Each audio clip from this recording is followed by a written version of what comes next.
I'm Jessica Denson, and you're watching a very special live episode of Lights On. This is truly a historic and remarkable day for the Removal Coalition and the Remove the Regime movement. 3 new articles of impeachment are on file in the U.S. House of Representatives as we speak. We are going to be joined in just a short time by Representative Al Green, who is currently waiting to speak on the floor at the U.S. House of Representatives to introduce his new articles of impeachment, House Resolution 939 against Donald J. Trump. Once he introduces those articles, and as we expect, as he promised to us at Remove the Regime, invoke Rule 9, he is going to join us right immediately after that, right here on Lights On. I'm monitoring the floor right now of the House. So when he gets up to speak, I'm going to play his remarks on the floor of the House live for you before he joins us. Now, I was also joined earlier by Representative Sri Thanedar, who just yesterday put his own articles of impeachment against Secretary Pete Hegseth on file. These are impeachment articles for murder and conspiracy to murder, which is what has been the consensus about these extrajudicial killings that are going on the seas. I'm going to play that for you in just a moment. Also, we are joined by retired Navy Commander Phil Ehr, who endorsed the articles of impeachment against Hegseth. Also today, it's not just 2 articles of impeachment. We've got Representative Al Green, Representative Sri Thanedar, and adding to the impeachment fight, Representative Haley Stevens filed articles of impeachment today against RFK Jr. This is the work we have done in this movement. This is what you have done, my friends. I am so incredibly proud of you as the founder of the Removal Coalition. I could not be more gratified than I am for a day like today when we are normalizing the constitutional remedy for an illegal and tyrannical administration. These people must be impeached, convicted, and removed from office. And we are making impeachment great again, the constitutional remedy for what we're dealing with right now. I'm so proud of everyone. Thank you to everyone who has been in this movement with us. Without further ado, because we've got so much great content for you tonight, I'm going to play my interview with Representative Sri Thanedar. In the background, I'm going to be monitoring the floor of the House. So if I see Representative Al Green come up, I'm actually going to pause the interview with Thanedar, bring that in, and then we'll continue it later. Stay tuned for a great, great episode. Here's my interview with Representative Thanedar. I am joined now by Representative Sri Thanedar, who has just filed articles of impeachment against Secretary Pete Hegseth for murder, conspiracy to murder, and improper handling of classified information over the Signalgate. We are very happy to have Representative Thanedar back on the program today, on this day, this remarkable day in history when 3 articles of impeachment are literally on file against this illegal administration in the U.S. House of Representatives. Representative Thanedar, welcome back to Lights On. Thank you. So I know that you introduced these articles last week. As far as I understand, they had to go through legal counsel review, and you were able to finally put them on file yesterday. This is House Resolution 935. This is quite bold, yet I believe quite consistent with the consensus of many across the international community and experts on international warfare and rules of engagement, that what is going on with these strikes in the Caribbean amounts to murder. These are not the rules of war. We are not at war, in spite of what is escalating even today. These are outright murders. Can you tell me why you filed these articles of impeachment against Pete Hegseth? Yeah, look, his military strikes in the Caribbean and Eastern Pacific Ocean rise to the level of murder, which is why my first article charges him with murder and conspiracy to murder. Also, my second article, he put top secret war plans in an unsecured signal group chat, which included a person who was not part of this government, a journalist. This put the lives of our service members in danger. Having these war plans out there with precise timing of the action, details, those were later on carried out.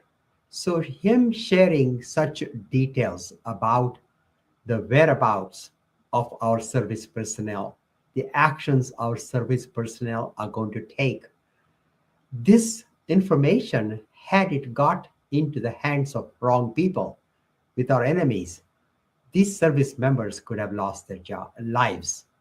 So this is really how reckless and dangerous these actions are. He does not deserve to be the Secretary of Defense or Secretary of War. He is an incompetent, reckless human being who has no business managing our Defense Department, putting our service members at risk. He must go. He must resign. He must be fired. And if not, Congress should impeach him. Absolutely. And I think we know from the MO of this administration and Donald Trump, especially in this second term, that his response to public outrage about anything, any of the vast list of illegal actions that this administration has taken, is not to respond by firing or forcing someone to resign, but to dig in deeper. I want to just quote directly from Donald Trump when he was questioned. Of course, there's been a lot of back and forth. He promised to be behind releasing the video and then has waffled on that. There's nothing serious about this other than digging in and defending the actions of this, as you mentioned, highly, highly incompetent and dangerous cabinet member. But what he said last week was that he supported, quote, the decision to knock out the boats when he was asked whether he backed the killing of survivors, and quote, whoever is piloting those boats, most of them are gone, but whoever is piloting those boats, they're guilty of trying to kill people in our country. That's not how it works in the United States of America. We do not have extrajudicial killings by edict of an authoritarian president. We have a judicial system and due process to decide these things. I do want to ask you, now a lot of the pressure is rightfully on Pete Hegseth, but was there a reason when you filed why you decided to only file these particular articles against Pete Hegseth and not Donald Trump as well? Well, I will eventually also file updated articles of impeachment against Donald Trump. But right now, as we saw these strikes and the second strike, killing these two people who were clinging for their life, they were holding on to the boat, trying to, they weren't in any way attacking the United States. They weren't a danger to the United States. They were simply trying to save their lives, and to strike them. His orders, kill everyone, amounted to murder and conspiracy to murder. And that had to be brought up in Congress. And that's what I'm doing. I'm standing up to do the right thing. Okay, well, I want to talk about that process of standing up. Of course, you joined us over the summer. I believe it was in June when you filed your initial articles of impeachment. They were the first on file in this administration against Donald J. Trump. I believe it was 7 or 8. Correct me if I'm wrong. Seven. Very well written, well thought out articles against the illegal and unconstitutional actions that he had taken up until that point. And you remember, you joined us on Lights On, and you talked about filing those and intending to invoke Rule 9. And you followed through initially on that promise and went on the floor and said that you would invoke Rule 9 and started that process in motion. Then, unfortunately, you were And I think this is so shameful. This is so shameful. You were pressured out of following through with that commitment by Democratic leadership in Congress. Can you just take us back to that moment and what happened with not invoking Rule 9 over those initial articles that were filed? Well, multiple members of Congress came to me, appealed to me that I not file those articles at that time. Some argued that they were more concerned about the Medicaid cuts and they were focused on healthcare cuts and they wanted to not take the focus away from that. Others argued that this vote puts them in a difficult spot for their re-election and that I should not pursue that. Simply, there were threats, there were appeals. Some members were very agitated, using four-letter words, trying to, then they were started to question my motives. Why am I doing this? And I kept asking and telling them that, look, do you believe that President Trump has conducted impeachable offense? And every one of them said yes. And I said, if he has conducted impeachable offense, then we should go forward and press these charges. And so I got a lot of resistance because they felt it was not the right time. I gotta say, Rep. Thanedar, that let me ask you this. Do you regret having caved to that pressure? No, I don't, because I know that Donald Trump continues to, violate our Constitution. He continues to do illegal activities, and it's just a matter of time. I will find enough of a consensus, enough of votes that I need to pass this impeachment resolution against Donald Trump. But it clearly looked like that was not the right time to do that. And I wonder because these are such political animals that like to strategize their way out of the most necessary things. And by the way, the most popular things. When I hear you say, and I've heard this, believe me, you're not the first person to tell me that it puts them in a vulnerable position for re-election. I think that it is a gross example of how out of touch they are with the base of their own party and the pulse of this country, who showed up in the tens of thousands for an event that we had just a couple of weeks ago, remove the regime, demanding explicitly the impeachment, conviction, and removal of this administration. And I remember, I shared this with my viewers last week on Friday, I remember the fallout of that failed invocation of Rule 9 and how it was reported actually on Fox News. And I know, Rep. Thanedar, that you in particular have been subjected to some cruel, even racist attacks that it's so gross. It really shows the weakness and, just really exposes anybody who has tried to attack you in those ways. But the people who are really made to look like fools in the light of getting you to not follow through on that commitment were the Democrats themselves. Fox News was out there saying, look at these Democrats who every day say that Donald Trump has committed impeachable offenses. And here, when they have an opportunity to actually put their names on the record as to where they stand, they bully their own member out of doing it. And it just makes them look completely unserious. So I would say, I know the viewers of this program for sure, and members of the Removal Coalition and the thousands, if not millions in the country that are in support of our movement, would want you to put your colleagues on the record. And this episode, this interview right now is probably going to air in another episode with Representative Al Green, where he himself is forcing a vote on his articles of impeachment filed today. Will you reconsider not waiting for so-called consensus, whatever that even means? Because it's really just more, as far as I'm concerned, about the comfort level and convenience of people's personal political motivations, not really what's good for the country. Would you consider moving faster on invoking Rule 9, either for your current articles against Hegseth or those ones you filed back in June or may. Yes, I would. But let me also say this, that by just submitting these articles, crafting them, talking about them, it put Donald Trump on notice. And I've seen some of his actions after these articles were introduced, and he has, taken a back step.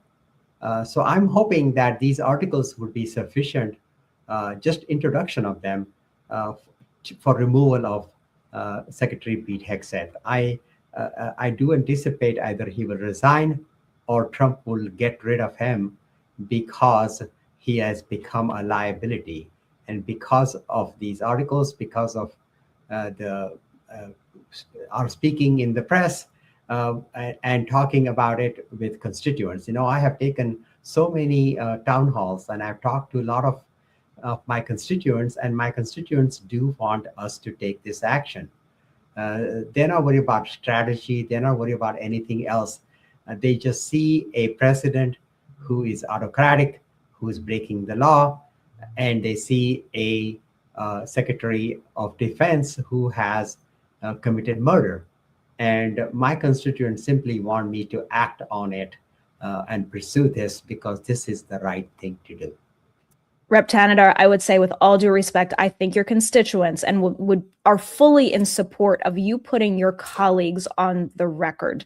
And I think that we are not being realistic with ourselves if we think in this current climate that the introduction, I think it's definitely moved the needle, but that the introduction themselves of articles of impeachment are going to force this tyrannical, illegal president we have to ask for the resignation or fire an unpopular cabinet secretary. I'm happy to be proved wrong, but I am of the opinion that there is no time to waste. There is no time to waste for political so-called, which I think is really cowardly excuse for consensus, while the demolition of American democracy goes on, while at the last count, these extrajudicial killings amounted up to 86. This is how many people that have been out on these seas who are just fishermen in international waters have been executed by this administration and the Secretary of Defense.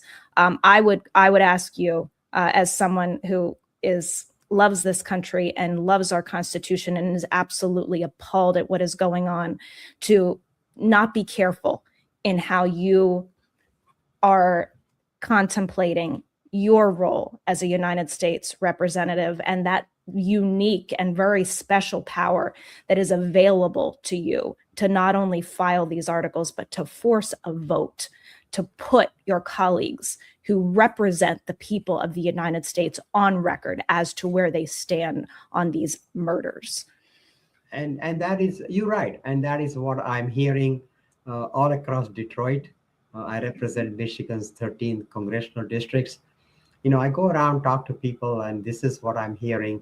People are very disappointed. Even some of the Trump voters are disappointed and have buyer's remorse for what this president has done, how irresponsibly he has acted, his dictatorial behavior, his corruption, basically total corruption in terms of making his family enrich because of his position, because of his power. He has abused his power.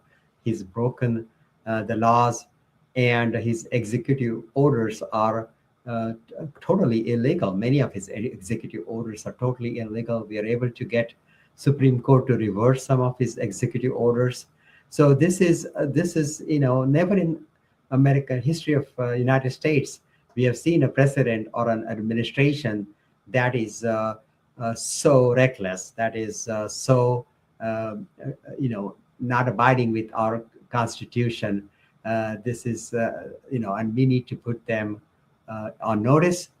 We need to not only the Democrats need to rally the behind Republicans as well, of course. Republicans as well, the Republicans as well, because they need to do the right thing and they need to put their obligation to their constituents over their loyalty to this president. Congress has its own independence. We do not work for Donald Trump. We do not work for J.D. Vance. We are a separate entity. We have an authority to act on our own. And what the Republicans have done is they have completely surrendered to this president. And they're intimidated by this president and unwilling to take action. And that needs to change. Look, we did that once with the Epstein files released. We had enough Republicans to join us in that process. And I would like similarly enough number of Republicans to join these and pass these articles of impeachment, both against Donald Trump as well as against this defense secretary. Okay. I hope so too. I want you to know that this mug that I promised you last time to send to your office, the standout mug, is just waiting for you to invoke Rule 9. As soon as you do, it's going to go in the mail to your office. Right. Thank you. And I want you to know how much support is out there for you on deck right now. I know you have to go, and I appreciate your time tonight so much in the midst of all of this. We have a retired Navy commander who actually endorses your articles, and there is a growing contingent of flag officers that endorse your articles of impeachment for murder against Pete Hegseth. You are on the right track. You have support. Don't let anyone bully you out of standing up for your country and doing the right thing. The American people are with you, Representative Thanedar. Thank you, Jessica. Thank you to you, and thanks for the countless activists who are supporting this action. Yes. And we need to rise. We need to rise all across America, and we need to be loud and be heard. Thank you. Absolutely. Thank you so much, Representative Thanedar. And yes, thank you so much to this movement of the Removal Coalition, of Remove the Regime. This is an extraordinary day, which you're going to hear throughout this show, for the progress and fruits of our activism. This is what we, the people, have accomplished. Do not forget what a momentous day it is. As I mentioned, we are hearing from retired flag officers who are endorsing these articles of impeachment against Secretary Pete Hegseth. One of them is retired Navy Commander Phil Ehr. He, of course, has been on the program before. He's running for Congress in Florida against a very MAGA Republican. He put out this statement today. It says, reasonable people can conclude that Secretary of Defense Pete Hegseth either issued an order or created the command climate that enabled an admiral to issue an order to kill 2 survivors of a U.S. strike on a small boat in the Caribbean Sea on September 2nd, 2025. Either way, Hegseth is responsible, and that responsibility exists regardless of whether the strike was lawful. It goes on to say the Article 2 charge is equally clear. The reckless signal gate disclosures increased the risk to U.S. aircrew operating in hostile airspace and violated basic expectations of command responsibility. Pete Hegseth should be fired. Since Donald Trump will not do it, Congress must impeach, convict, and remove. Please join me in welcoming back to the show retired Navy Commander Phil Ehr. Commander Ehr, welcome back to Lights On. Well, thank you, Jessica. And I and my colleagues would want me to say just some technical things here. I'm not a flag officer. Those are okay. I apologize. For admirals and generals. Okay. I do carry around a flag all the time, but it's a different kind of flag. So these are, Representative Thanedar has done the nation a service by pointing out those things which we are all saying when we talk about this issue. I'm calling people constantly, and retired folks in the service, people who are in different professions, and they see what I see, the plain language, the plain meaning of what happened at sea with the second strike. So regardless of whether the first strike was legal or not, and that's a policy call, I happen to believe it is unlawful to treat traditionally law enforcement operation of counter drugs as warfare. But that is what we are doing. We're doing it without the transparency of knowing the legal rationale, because they're keeping it secret. And why would you keep secret constitutional points of constitutional law? Don't understand that. Don't think it exists. Think it's a cover-up. But it was transmitted, and that's what they're operating on. This concept of whether it's an order or a command climate, that's critical. The admiral that has issued that order, Admiral Bradley, SOCOM commander at the time, either got it through direct oral communication, or he interpreted what needed to be done from his sense of what the command climate of the Secretary of Defense was meant to be. Naval officers and officers in general are trained to take initiative to achieve what the boss wants done. And that's what we do. It's my opinion that this second strike was, by plain common sense reasoning, unlawful. It was direct contradiction of the law of armed conflict, the law of sea warfare. If you're invoking, if it turns out to be we are in a state of where that legal regime warfare comes in, law of armed conflict applies, then it's straight up, you don't kill people who are not part of the battle anymore. If the Supreme Court or the Congress determines that no, actually this whole operation is unlawful, then the civil penalties kick in. So either way, it's bad news for the United States Navy. It's an abuse of power to put our Navy through that kind of moral injury, because it just strains credulity. It's not credible to say that those people, if the reporting is correct, and damn it, release the tapes, if those people were hanging on after 9 other folks were killed, if they're flipping the boat, if they had a radio, it doesn't matter. There was nobody we're looking through a little straw here at the video, but there's no even reporting that there were other boats in the area. We had a duty to rescue those men, not to kill them. Not only did we have a duty to rescue those men, and this is one thing that I feel like has been a little bit lost in this conversation just over the past week, and that is the fact that there's no establishment of war to begin with. We're talking about rules of war for 2 survivors when there is not any indication that the initial strikes were legal. I just want to read from one thing that I read in The Guardian, I believe. This is from Brian Finucane. He's a senior advisor with International Crisis Group, a conflict policy nonprofit. He said, quote, "The term for premeditated killing outside of armed conflict is murder. And the Trump administration has not established, and this is before these 2 extra killings that we know about, has not established that these strikes are taking place in an armed conflict, nor that the targets would be lawful under the law of war." Why are we only talking about 2 survivors instead of the going on 86, maybe, up to 90 or more now people who have been executed extrajudicially on the seas? Well, I think we're talking about both sets, but there are 2 different legal issues. The one legal issue is the conversion of the counter-drug mission from law enforcement to military, and that is what you just talked about. That, I believe you are correct, that it is not warfare, that it is it's abuse of power, and we do fall into those first strikes on the 80 boats or however many it is. I believe that is not sound legally.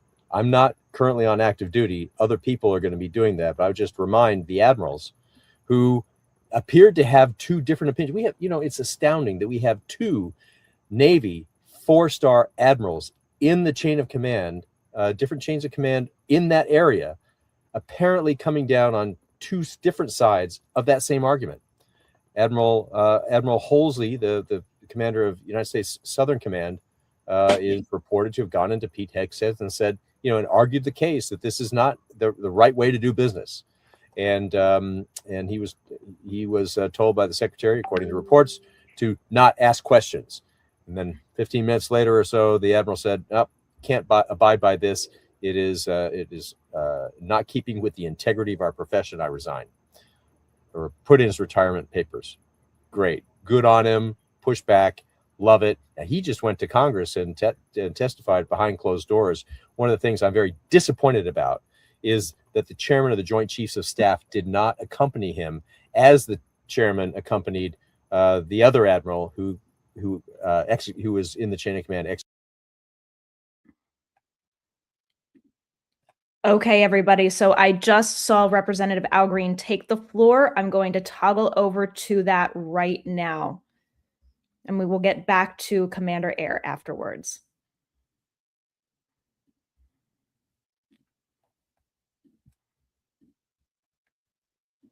Donald John Trump, President of the United States, for high crimes and misdemeanors.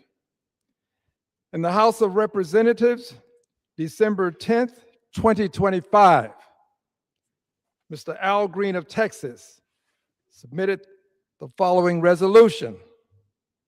Resolution impeaching Donald John Trump, President of the United States, for high crimes and misdemeanors.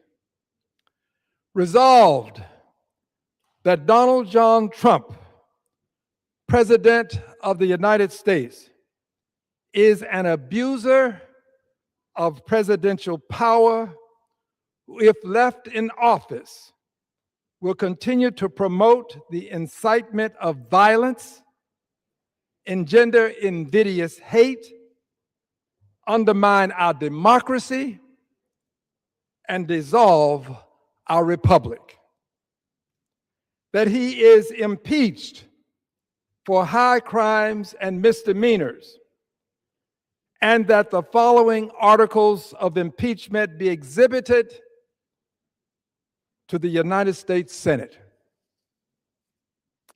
Articles of impeachment exhibited by the House of Representatives of the United States of America in the name of itself and of the people of the United States of America.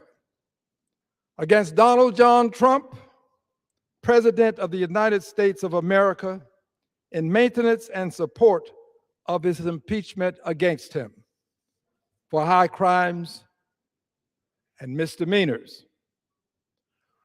Article 1, abuse of presidential power by calling for the execution of members of Congress. In his conduct of the office of President of the United States, Donald John Trump, in violation of his constitutional oath to faithfully execute the office of President of the United States and to do the best of his ability, preserve, protect, and defend the Constitution of the United States, and in violation of his constitutional duty to take care that the laws be faithfully executed, has unfaithfully, dangerously, and unconstitutionally abused his official position by threatening Democratic lawmakers in Congress with execution. President Trump called for the execution of 6 Democratic lawmakers, all of whom are currently serving in the U.S. Senate or U.S. House of Representatives, and who previously served in the U.S. military or in U.S. intelligence communities. In response to a short video that they posted on November 18th, 2025, in their video, the Democratic lawmakers appropriately urged current members of the military and intelligence communities to adhere to the Constitution and the laws of our country. They specifically said, quote, "Like us, you all swore an oath to protect and defend this Constitution. Right now, the threats to our Constitution aren't just coming from abroad, but from right here at home. Our laws are clear. You can refuse illegal orders. You can refuse illegal orders. You must refuse illegal orders. No one has to carry out orders that violate the law or the Constitution. End quote. On November 20th, 2025, in response, President Trump called for their execution. In one social media post, he wrote, quote, "It's called seditious behavior at the highest level. Each one of these traitors to our country should be arrested and put on trial. Their words cannot be allowed to stand. We won't have a country anymore. An example must be set." President DJT, end quote. In another, he wrote of lawmakers, seditious behavior, punishable by death,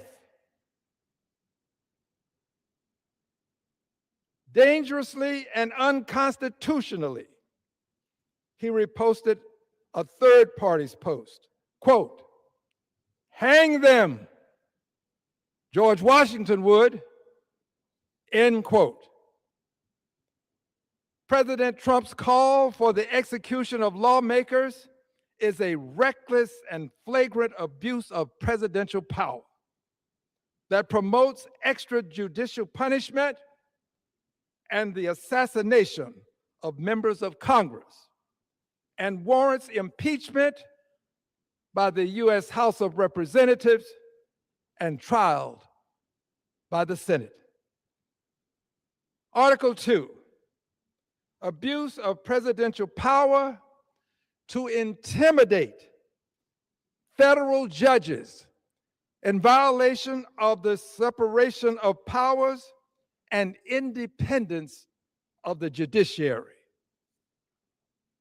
In his conduct of the office of President of the United States, Donald John Trump, in violation of his constitutional oath to faithfully execute the office of President of the United States and to the best of his ability, preserve, protect, and defend the Constitution of the United States, and in violation of his constitutional duty to take care that the laws be faithfully executed, has unfaithfully, dangerously, and unconstitutionally abused his official position by threatening federal judges. President Trump has fostered a political climate in which lawmakers and judges face threats of political violence and physical assault. And in this climate, he has made threats and vituperative comments against federal judges, putting at risk their safety and well-being and undermining the independence of our judiciary. Case in point, in response to a federal district court ruling which President Trump disagreed, he posted, quote, "This radical left lunatic of a judge, a troublemaker, an agitator, who was sadly appointed by Barack Hussein Obama, was not elected president. This judge, like many of the crooked judges I am forced to appear before, should be impeached." That ends his quote. Another U.S. District Chief Judge has reported receiving increased numbers of violent threats, particularly after he began hearing arguments in a lawsuit against the Trump administration. In 2025, roughly a third of the federal judiciary has been flooded with threats, with data showing that these threats spike each time Trump uses abusive rhetoric against judges. On May 2nd, 2025, Reuters reported that U.S. Supreme Court Justice Ketanji Brown Jackson addressed President Donald Trump's attacks on the judiciary. The relevant part of this article stated as follows, quote, U.S. Supreme Court Justice Ketanji Brown Jackson said on Thursday, attacks by Republican President Donald Trump and his allies on judges were not random and seemed designed to intimidate the judiciary, end quote. Specifically, the U.S. Supreme Court Justice Jackson remarked that, quote, the attacks are not random. They seem designed to intimidate those of us who serve in this critical capacity, end quote. Justice Jackson added, the threats, quote, the threats and harassment are attacks on our democracy and on our system of government, and they ultimately risk the undermining of our Constitution and rule of law. The judiciary is afforded power over, quote, all cases in law and equity arriving under this Constitution, the laws of the United States, and treaties made, end quote, and, quote, to controversies to which the United States shall be a party, end quote. U.S. Constitution, Article 3, Section 2. Intimidating judges and recklessly calling for the impeachment and removal of judges who disagree with him demonstrate a willingness by Trump to usurp authority afforded by our Constitution to the judiciary and demonstrate a disregard for the Constitution and the careful balance of powers that protects our country from abuses by a single branch. President Trump's threats place the lives of federal judges, court officials, and innocent bystanders at risk, promote the incitement of violence, and undermine our democracy, which cannot survive where President Trump's incendiary comments engender invidious hate and where dissent is punishable by death. In all this, Donald John Trump has acted in a manner contrary to his trust as president and subversive of constitutional government, to the great prejudice of the cause of law and justice, and to the manifest injury of the people of the United States. Wherefore, Donald John Trump, by such conduct, warrants impeachment, trial, and removal from office. I yield back the balance of my time. Under Rule 9, a resolution offered from the floor by a member other than the majority leader or the minority leader as a question of the privileges of the House has immediate precedence only at a time designated by the chair within 2 legislative days after the resolution is properly noticed. Pending that designation, the form of the resolution noticed by the gentleman from Texas will appear in the record at this point. The chair will not at this point determine whether the resolution constitutes a question of privilege. That determination will be made at the time designated for consideration of the resolution.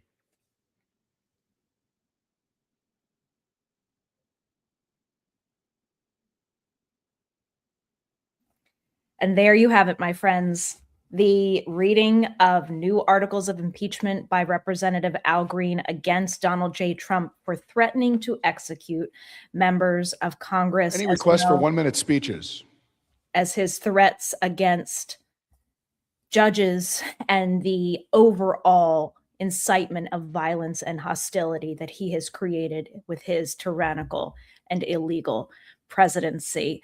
I'm so happy to be joined momentarily by someone who has been instrumental as we wait for Representative Al Green to leave the floor and come join us.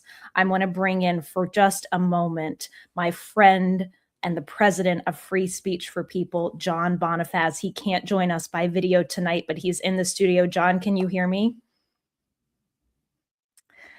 Can't hear John. Let's do this. John, if you can put your video off, and then I will bring you into the studio. There we go.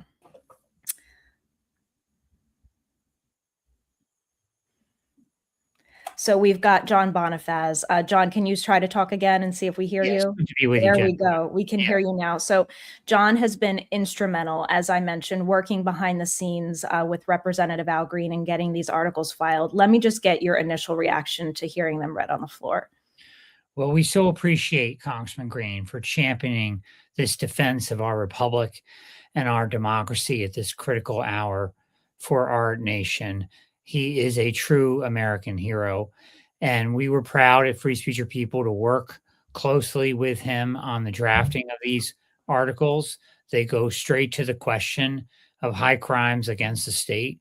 These are, as he says, abuses of power to threaten to execute members of Congress, to threaten members of the judiciary. These are of the highest crimes that we can think of. And we do, as you know, at impeachTrumpAgain.org have 25 distinct grounds for impeaching Donald Trump and removing him from public office. But these are among them, and Congressman Green is to be saluted for having taken to the floor and forcing another floor vote on this critical question. Absolutely. And let's talk about what we just heard from the clerk at the end of that announcement about the privilege of Rule 9. For those joining us who are new to this conversation and don't understand, explain to them just what a powerful privilege that is and what it means for the next 48 hours. Exactly. Well, House Rule 9 is clear that an impeachment resolution is considered to be a privileged resolution, which requires a floor vote in the United States House of Representatives within 2 legislative days of invoking House Rule 9. Any member can invoke it. So when we hear Jeffries or others say there's no way Republicans will allow a floor vote on impeachment, that is clear, straight up disinformation. That is absolutely not true. We know from House Rule 9 that any member can force a floor vote, and we know that Congressman Green has already forced a floor vote in June of this year, at which time 78 of his colleagues joined him in voting to advance articles of impeachment, which those dealt with the illegal and unconstitutional bombing of Iran. So here we are now, again, with Congressman Green defending our republic, invoking House Rule 9, abiding by his own oath that he has taken when he became a member of Congress again, to defend and protect the Constitution. And any member of Congress can do the same thing.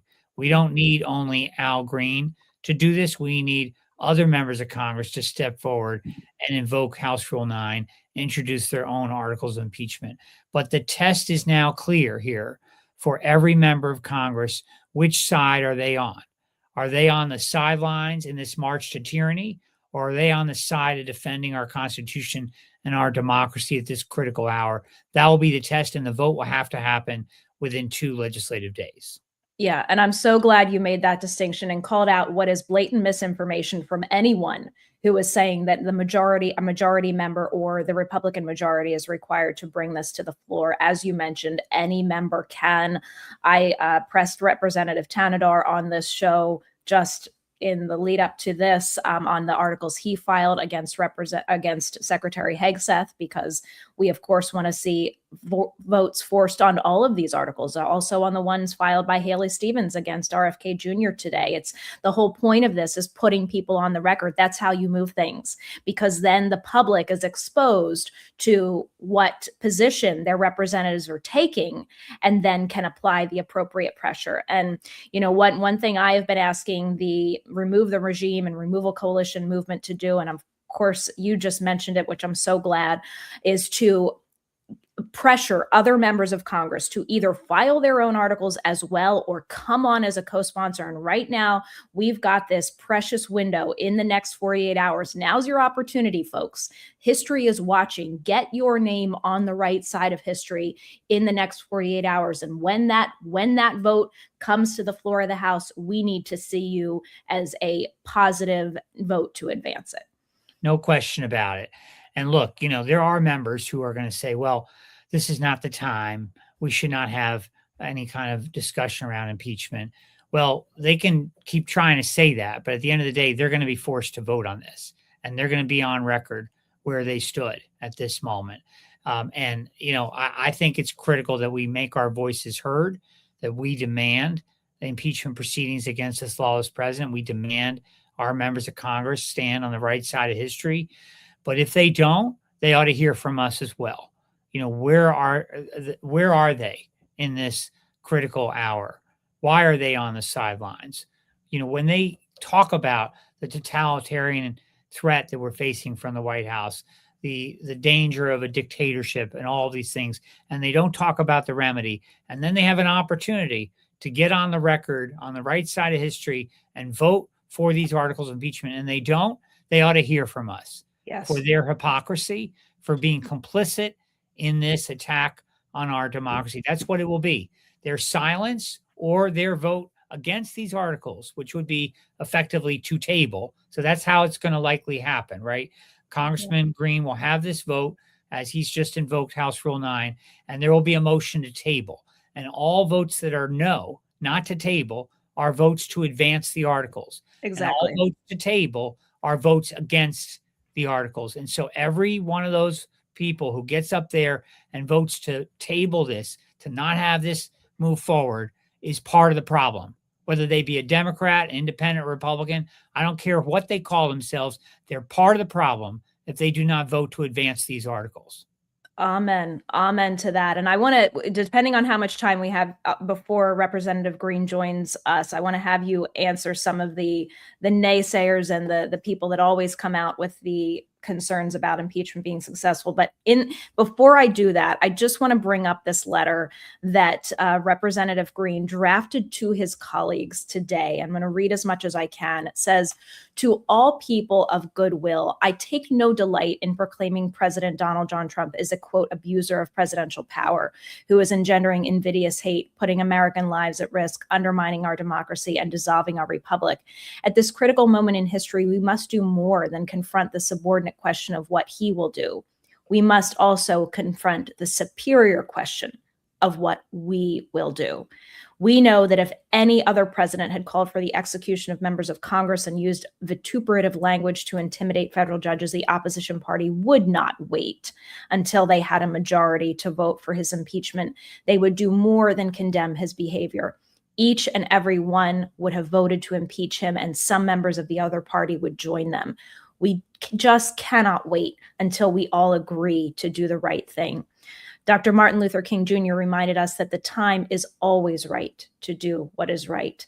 John Lewis and peaceful protesters did more than complain and condemn. They didn't wait until it was safe to cross the Edmund Pettus Bridge on Bloody Sunday. They made perspicuously clear where they stood at that critical moment in time with their words, deeds, and actions. They had the courage of their convictions to march on bloodied but unbowed. They marched on until the victory was won that allowed President Lyndon B. Johnson to get the Voting Rights Act of 1965 passed, making it possible for many of us to get elected to Congress. Dear friends, this is our Edmund Pettus Bridge moment, a critical moment in time that can impact the rest of time. My dear beloved brothers and sisters, do what you may. As for me and mine, I will take a stand to save lives. I will take a stand to protect the government of the people, by the people, for the people. I will take a stand to impeach this abuser of presidential power. I will do so even if I must stand alone, because for me on this issue, it is better to stand alone than not stand at all. With respect for God and country, tonight, December 10th, 2025, I will stand in the well of the House of Representatives and call for a vote on HRES 939 to impeach President Donald J. Trump. Sincerely, Al Green.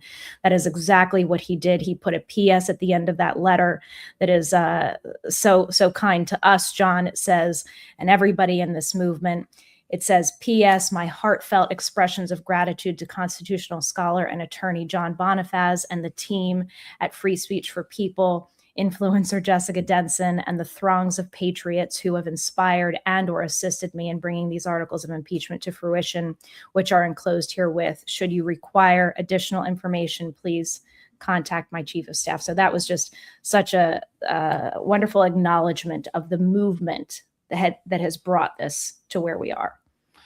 Yes, it's a powerful, historic letter. Thank you for reading it.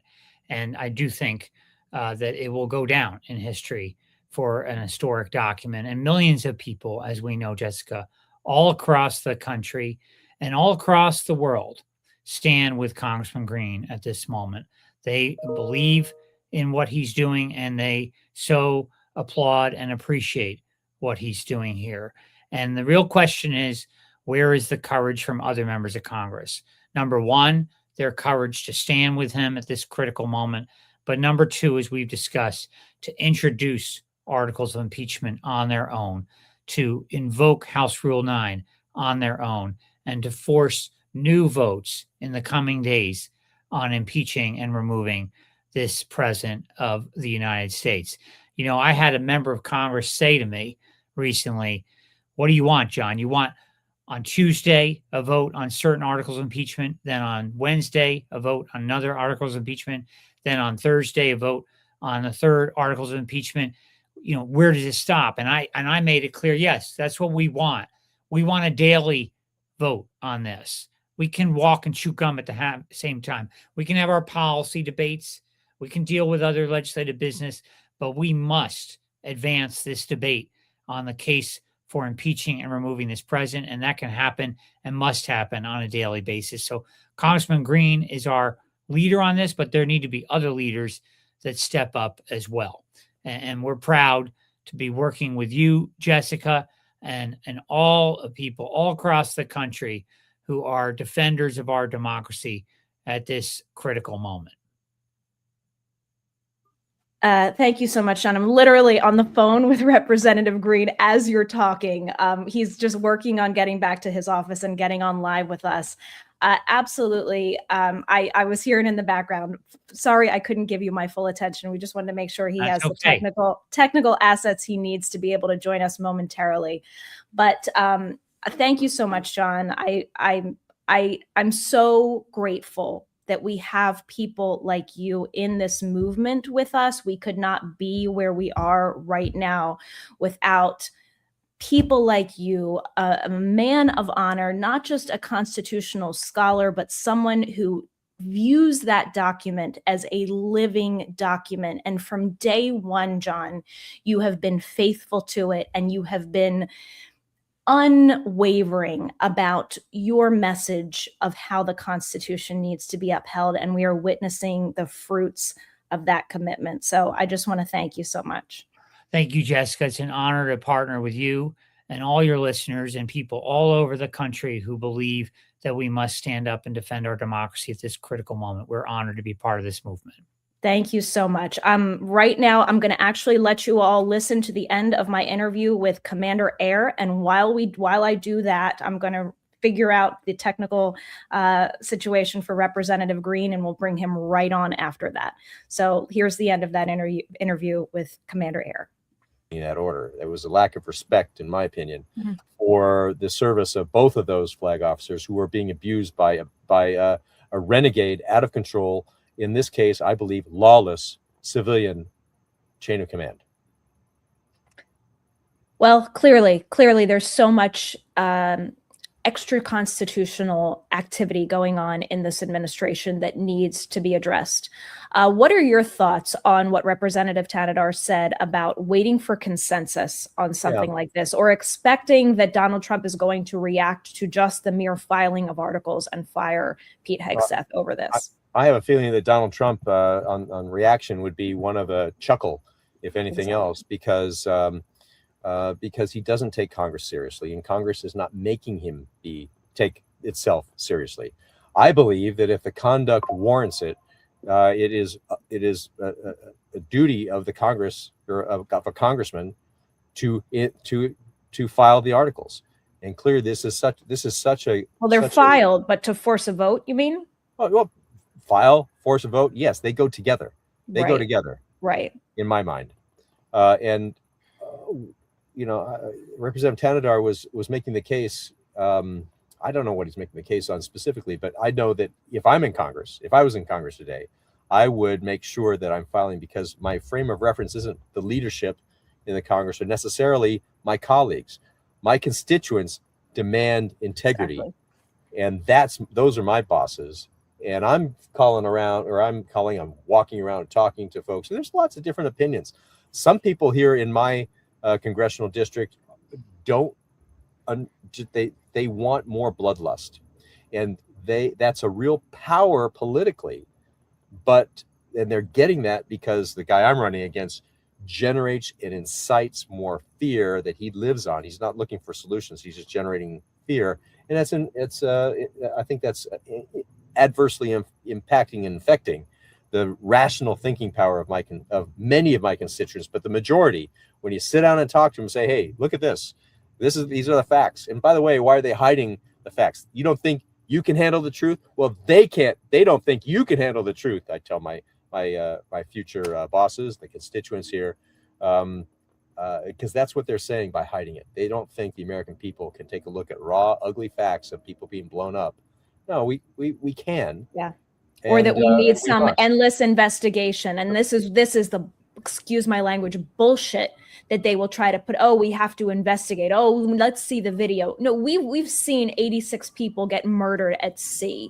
We have seen a president who said that the Constitution doesn't matter. We have seen illegal emoluments violations from day one, pardoning of seditious conspiracy co-conspirators on January 6th. We have seen illegal tariffs. We have seen illegal Doge agencies, kidnappings by ICE. How many things do you have to see that are in plain sight before your eyes before you take action to impeach and remove? Right. And that action needs to occur, but also the investigation must also occur so the institution can learn the lessons. This whole saga of the operation in the Caribbean and Eastern Pacific is going to be studied for years at war colleges, service academies, and boot camps to some degree.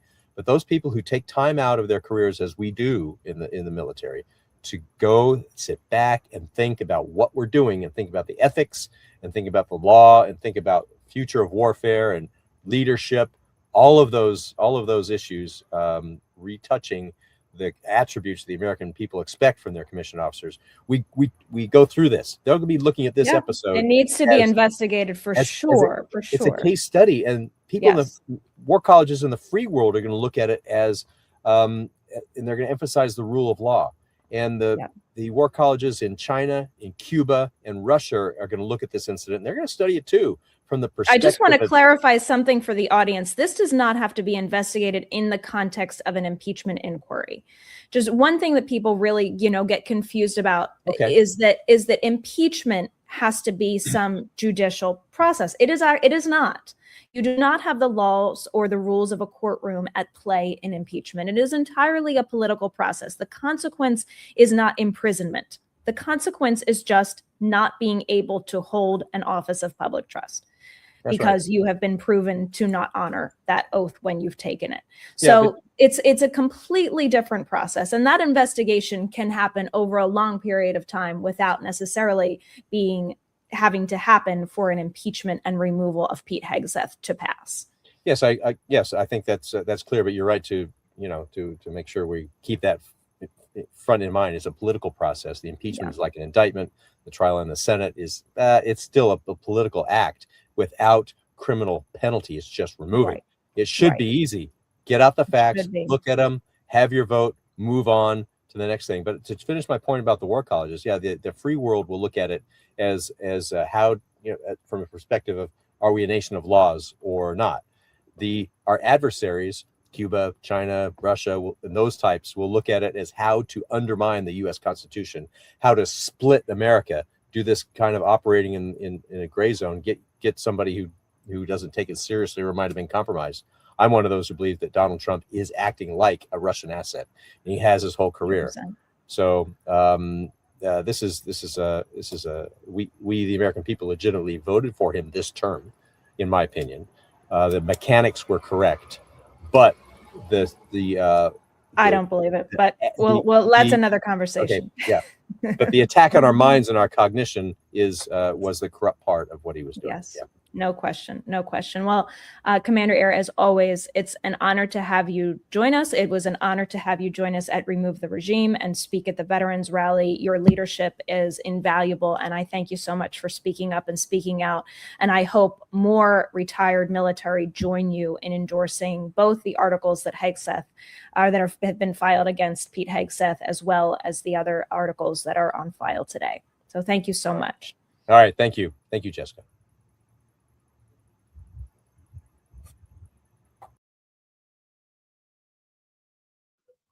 All right, everybody. So the moment we've all been waiting for, I actually have Representative Al Green on the phone with us right now. It's quite late in Washington. They made him wait in the chamber, in the House chamber, a long time to speak tonight. And so he let his staff go home, and he's going to do this interview with us by phone.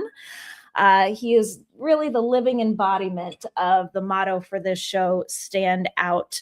He just made history by filing his third set of articles of impeachment against Donald J. Trump, and for the second time invoked Rule 9, which set that clock in motion, that 48-hour clock where his colleagues will be put on the record. Representative Al Green, welcome back to Lights On. Well, thank you so much, Jessica. And I want to let the public know that you have been involved in this since day one. I greatly appreciate all of your assistance, your encouragement, and I especially thank you for getting this message to the masses. I heard some of what was being said about impeachment, and for edification purposes, look at it this way. The House can impeach a person for almost anything. Andrew Johnson was impeached for speaking ill of Congress, and there is no appeal of it to any court. There is no official judicial action. The Chief Justice of the Supreme Court will preside in the Senate when there's a trial. But other than that, impeachment is whatever Congress says it is. Now, I would like to think that Federalist Papers would guide us, but the truth is impeachment is whatever Congress says it is. And I would hope that Congress will say that this president abused the presidential power by calling for the execution of members of Congress. This is not something that we can allow to go unnoticed. He can't do this with impunity. Now, whether he is impeached or not, we have to at least let him know that we are watching, that we're concerned, and that we're going to stand up to him. We're going to fight him. We're not going to allow him to do this and normalize calling for the execution of members of Congress. I would also add this whole notion of intimidating judges. People assume that this just relates to the judge. If he's successful with this, your case or somebody's case might be before the judge. And if a judge has been intimidated, who knows how this judge is going to rule? It will cause people to question the judiciary and the judgments rendered. So we have to take a stand against this kind of behavior, talking to the public about executing congresspeople and then intimidating judges. This is impeachable. Now, the question is whether the House will vote to impeach. But whether they do or do not, we have to take a stand. I appreciate the stand you're taking and your listeners for taking that stand with us. Well, I can tell you about my listeners that they are fully on board with you. This whole movement is on board with you. I'm reading a comment from the chat right now. It says, stand out or step aside. Truly, the people are with you. And I think what we've witnessed just today with these articles that you filed being joined by the other articles by Representative Thanedar and Representative Stevens, clearly your leadership and our movement has made a significant difference in normalizing the constitutional remedy instead of the illegal behavior of this administration being normalized and just we have accepted this on a daily basis as being something that we can live with. You, my friend, have normalized the actual constitutional remedy, and your colleagues are coming to realize that too, I believe. And if I may say this, we didn't do it alone. John Bonifaz has been with us, and John deserves a lot of credit. Absolutely. So, John, if you're listening, thank you so much for all that you've done. You and I have had some early morning and late night conversations, and they have come to fruition for us. Let me move to just one additional point, if I may, Jessica. Sure. There are people who seem to think that you only fight when you can win. If this were the case, John Lewis would never have moved forward in the face of a constabulary that was hostile to him on Bloody Sunday. He wouldn't have done it. He would have turned back, and I might not be in Congress. You have to fight, and you don't always win the day you fight. He didn't get the Voting Rights Act passed the day that they were brutalized on the Edmund Pettus Bridge on Bloody Sunday, 1965. He didn't win that day, but the foundation was laid. The foundation was there later for President Lyndon Johnson to sign the Voting Rights Act of 1965, which has caused us to now have more than 60 African Americans in Congress, just a good deal of people that wouldn't be in Congress ordinarily. So we have to fight. We will get scarred. I have scars. You have scars. We will be scarred. But you have to do this so that you can at least know that posterity will know that there were people who took a stand and that the stand made a difference. I assure you, what we do will make a difference. It might not make the difference tonight or in the immediate future, but it will make a difference. And we as Southerners stay the course. Let's keep standing. Absolutely. We are happy to stand the course with you, Representative Al Green. Now, John was just on with us, and I share my admiration and gratitude for him and all the work that he has done. And one thing that we have called on American citizens to do tonight is to put pressure, put very peaceful but unrelenting pressure on members of Congress to join you in the next 48 hours, to be clear to them that their names are going to be going down in history on one side or the other, and that this is really a moment when they need to step up and stand out with you, either by, of course, by voting not to table, hopefully by coming and being a co-sponsor, or even better, filing their own articles of impeachment and forcing a vote on them as well. I read your entire letter to your colleagues and your beautiful shout out to us. Thank you so much for that and everybody in this movement. But what's a message you can leave with us tonight for your colleagues who will be put on the record in the next 48 hours? Well, I've said to everyone who's approached me, vote your conscience. My conscience dictates that I do what I'm doing, and I ask that they would vote their conscience. And I would remind everyone that this may not be 48 hours. I've been told that the vote could come as early as tomorrow, right after 1 o'clock, sometime maybe before 2. As early as that. Now, it can come later than that, but I don't want people to assume that it will probably take place maybe on Friday. It is more likely to take place tomorrow based upon what I've been told. Okay. All righty. Well, we will definitely be letting them know how we feel. And as according to you, we don't have a lot of time to do that. So I'm going to remind everybody of the number for the congressional switchboard. It's 202-224-3121, 202-224-3121. It's also on the Remove the Regime website. That's at removetheregime.com. Representative Al Green, what a historic day. Thank you for your leadership. I don't know how many times I can say it. Thank you for taking this step.